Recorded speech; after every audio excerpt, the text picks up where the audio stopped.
नमस्कार दोस्तों, मैं हूँ आपकी दोस्त शिखा। आज से हम एक नया सेशन स्टार्ट करने जा रहे हैं, जिसमें हम एमपीपीएससी प्री के नए सिलेबस के जो 10 यूनिट्स हैं, उनका शॉर्ट रिवीजन करेंगे। आज की क्लास में हम संकल्पना एवं विचार वाला टॉपिक कवर करेंगे, जिसमें हम प्राचीन भारतीय ज्ञान परंपरा से तीर्थंकर तक पढ़ेंगे। प्राचीन भारत में ज्ञान देने की जो परंपरा थी, वो गुरु शिष्य की थी। गुरु शिष्य को ज्ञान देते थे। इसका उल्लेख हमको मिलता है महोपनिषद से। ज्ञान देने का आधार था वेद। जो हमारे 4 वेद हैं, ऋग्वेद, सामवेद, यजुर्वेद और अथर्ववेद, इन पे आधारित ज्ञान दिया जाता था। इसके बाद शिष्य के बौद्धिक ज्ञान पे बल दिया जाता था कि इनका बौद्धिक विकास ज्यादा हो। नैतिक मूल्यों पे बल दिया जाता था, चरित्र निर्माण पे। प्रारंभ होता था शिक्षा का 5 वर्ष से।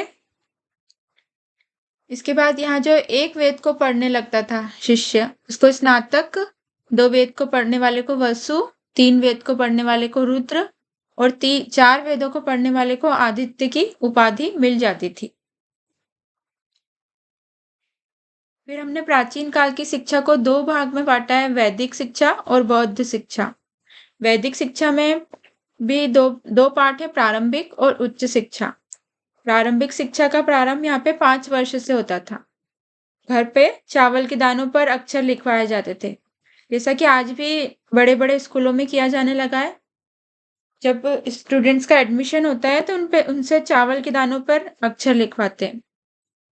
इसके बाद उच्च शिक्षा के लिए विद्यार्थियों को गुरुकुल में जाना पड़ता था, और गुरुकुल में जाने के लिए उनको एक प्रवेश परीक्षा देना पड़ती थी, उपनयन संस्कार जिसको कहा जाता था, या फिर जनेऊ। उच्च शिक्षा के लिए ब्राह्मणों को प्रवेश 8 वर्ष में मिलता था, क्षत्रिय को 10 वर्ष में, वैश्य को 12 वर्ष में और शूद्रों को अनुमति नहीं थी इसमें जाने की। इसके बाद बौद्ध शिक्षा, इसमें भी प्रारंभिक शिक्षा जो होती थी वो घर से होती थी। इसके बाद उच्च शिक्षा के लिए विद्यार्थी विहार या मठ जाते थे, और उनको जो परीक्षा देना पड़ती थी उसका नाम पवज्जा या प्रवज्जा था। जैसा कि प्राचीन काल में शिक्षा देने की परंपरा चल रही थी गुरु शिष्य द्वारा, तो यहाँ कई विश्वविद्यालय भी हुए, जिनके नाम याद रखेंगे आप। नालंदा बिहार में, विक्रमशिला बिहार में, वल्लभी काठियावाड़ गुजरात में, श्रावस्ती उत्तर प्रदेश में, तक्षशिला मध्य प्रदेश में, काशी उत्तर प्रदेश में, कश्मीर में और उदंतपुर बिहार में। इसके बाद जो हमारा अगला टॉपिक है वो भारतवर्ष है। तो हमको भारतवर्ष की अवधारणा समझनी है कि भारतवर्ष नाम कैसे दिया गया। प्राचीन भारतीय ज्ञान परंपरा हमने पढ़ लिया, अब हम पढ़ेंगे भारतवर्ष।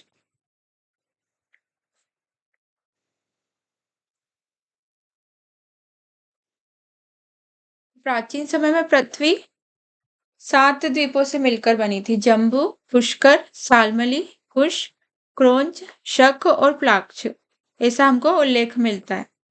इसके बाद जो हिंदुस्तान नाम है वो ईरानियों ने दिया था, क्योंकि वो स को ह बोलते थे, इसलिए इन्होंने सिंधु की जगह पे हिंदू बोलना स्टार्ट कर दिया और भारत को हिंदुस्तान नाम मिल गया। और इंडिया नाम यूनानियों ने दिया था, क्योंकि उन्होंने सिंधु सभ्यता को इंडस वैली सिविलाइजेशन कहा और इस प्रकार से इंडिया नाम मिल गया।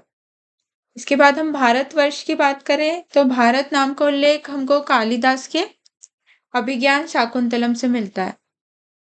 इसमें जो राजा दुष्यंत थे वो एक दिन वन में घूमने जाते हैं, वहां उन्हें शकुंतला मिलती है। शकुंतला थी ऋषि विश्वामित्र और मेनका की पुत्री। विश्वामित्र और मेनका की पुत्री थी शकुंतला, और जंगल में घूमने कौन आया था? राजा दुष्यंत।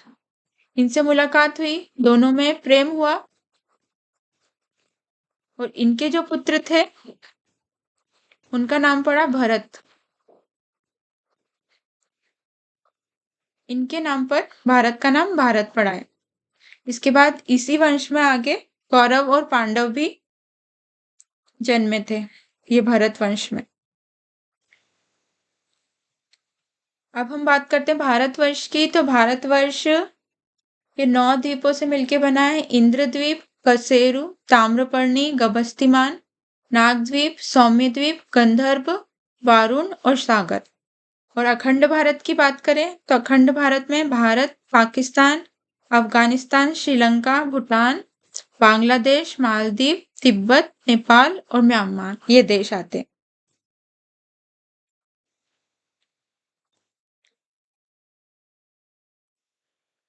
फिर हम अगले टॉपिक पे आ जाएं। प्राचीन भारतीय ज्ञान परंपरा और भारतवर्ष के बाद अब हमको पढ़ना है वेद।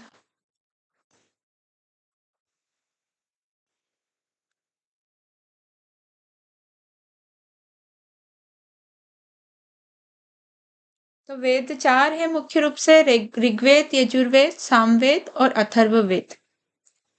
वेदों में हमें प्राचीन आर्यों के जीवन की जानकारी मिलती है कि वो किस प्रकार से जीते थे, उसका उल्लेख है। ऋग्वेद ये सबसे पुराना वेद है, प्राचीनतम है। इसमें देवताओं की स्तुतियां हैं। इसके 10 मंडल, 1028 सूक्त और 10,580 ऋचाएं हैं। और इसका जो गायन करने वाले ऋषि होते हैं उनको होत्र कहा जाता है।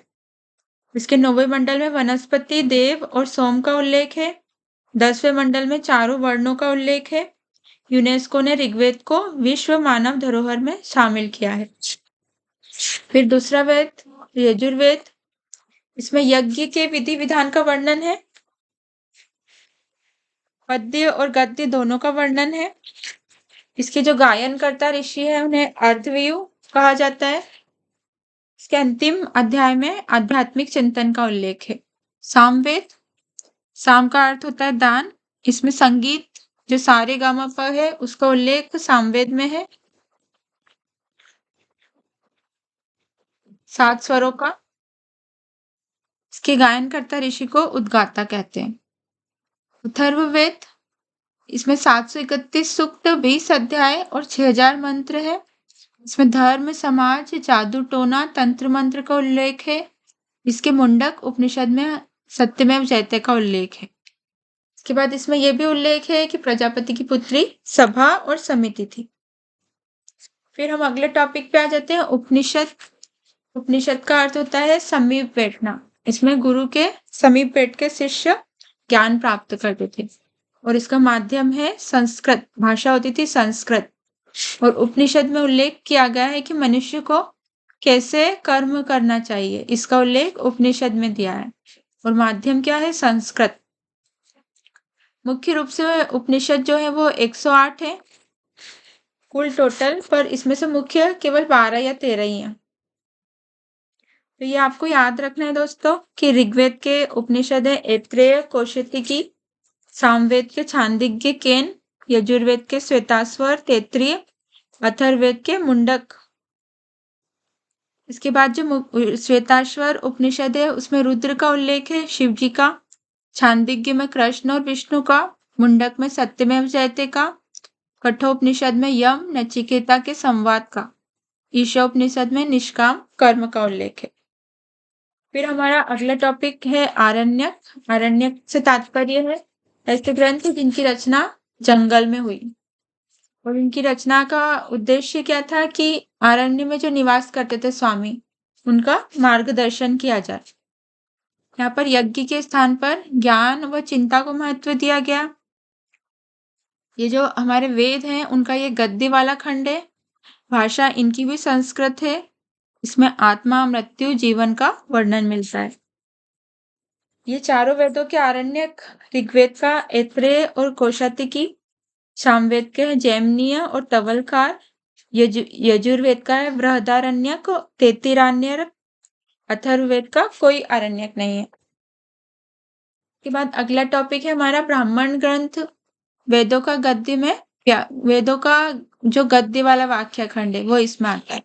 गद्य और पद्य आप समझते होंगे, इसमें गद्य वाला खंड है ब्राह्मण ग्रंथ में।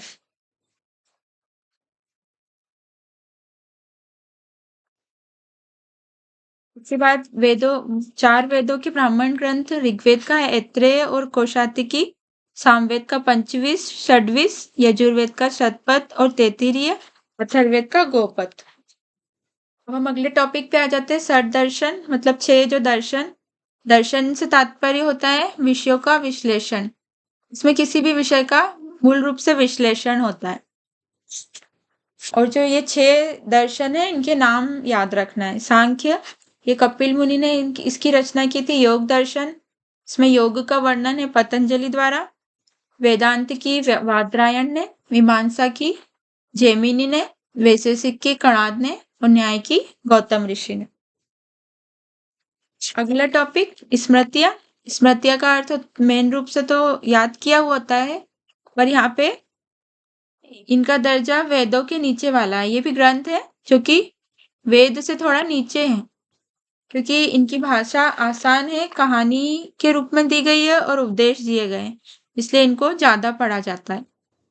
फिर यहाँ कुछ मुख्य स्मृतियां बताई गई है। मनुस्मृति याज्ञवल्क्य, नारद, पाराशर, बृहस्पति, कात्यायन और देवल। जो मनुस्मृति है ये हमारे कानून का आधार है। इस पे ये समाज में सुव्यवस्था स्थापित करने के लिए आई थी। फिर अगला टॉपिक है हमारा सभा समिति रथ। हम टॉपिक्स देख लेते हैं। तो अब टॉपिक क्या हमारा रथ सभा समिति।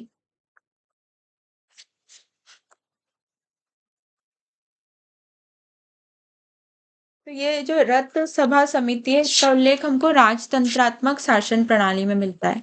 राजतंत्रात्मक मतलब जिसमें राजा प्रमुख होता था, क्योंकि शासन करता था, और शासन करने के लिए उसकी सहायता के लिए ये समितियां थी। सभा समिति रित विदत, जैसे आज के समय में मंत्री परिषद होती है उसी प्रकार से। उसके बाद ये राजा की नियुक्ति, पदच्युत करने और नियंत्रण रखने का भी कार्य करते थे। सभा समिति रत और विदत। फिर हमारा अगला टॉपिक है गणतंत्र। तो प्राचीन समय में हमको इस प्रकार के गणतंत्र देखने को मिले। कपिलवस्तु में शाक्य, सुमसुमारा में भाग, अलकप्प में बुली, केशपुत्र में कलाम, रामग्राम में कोलिय, कुशीनगर में मल्ल, पावा में मल्ल, पिपलीवन में मौर्य, जो आगे जाके मौर्य कहलाए, वैशाली में लिच्छवी और मिथिला में विदेह। फिर अगला टॉपिक है हमारा वर्ण और आश्रम। तो वर्णों का उल्लेख 10वें मंडल में है ऋग्वेद के। 4 वर्ण है, ब्राह्मण, क्षत्रिय, वैश्य और शूद्र। इसमें से 3 को शिक्षा का अधिकार था और शूद्रों को शिक्षा का अधिकार नहीं था। आश्रम, आश्रम भी 4 है।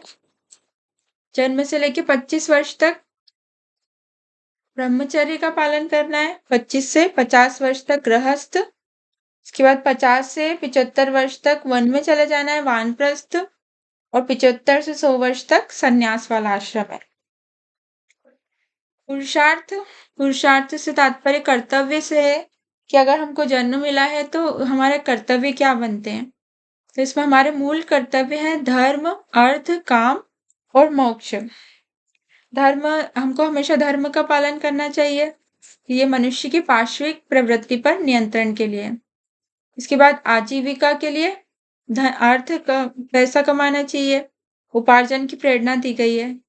इसके बाद भावुक जीवन, काम भावना और जीवन का अंतिम लक्ष्य मोक्ष बताया गया इसमें। फिर अगला टॉपिक है संस्कार। तो व्यक्ति के शारीरिक और मानसिक परिष्कार करके उसमें सामाजिक गुणों को उत्पन्न करना, ये संस्कार कहलाता है।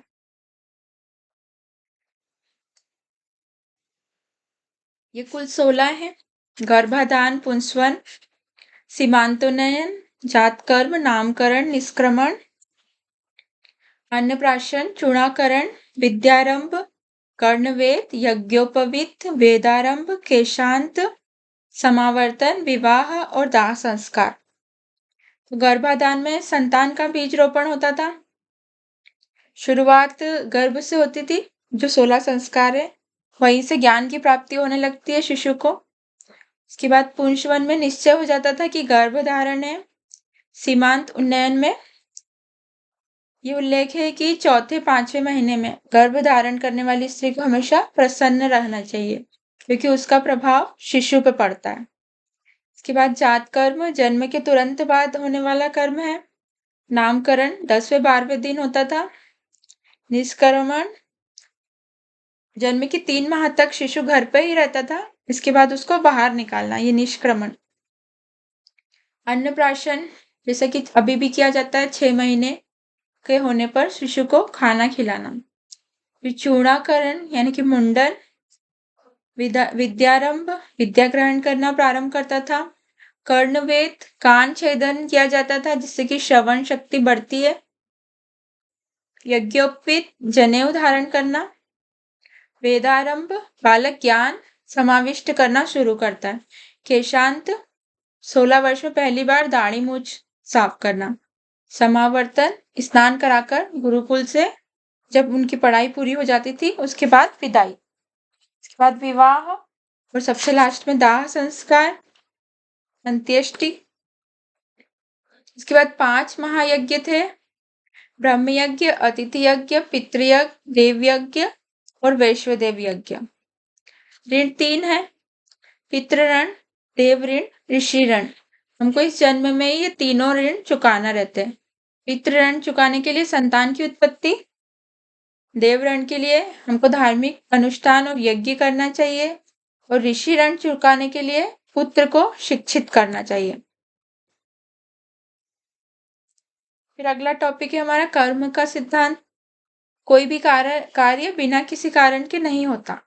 कोई भी कार्य जो होता है उसके पीछे कोई ना कोई कारण होता है, ये कर्म का सिद्धांत है।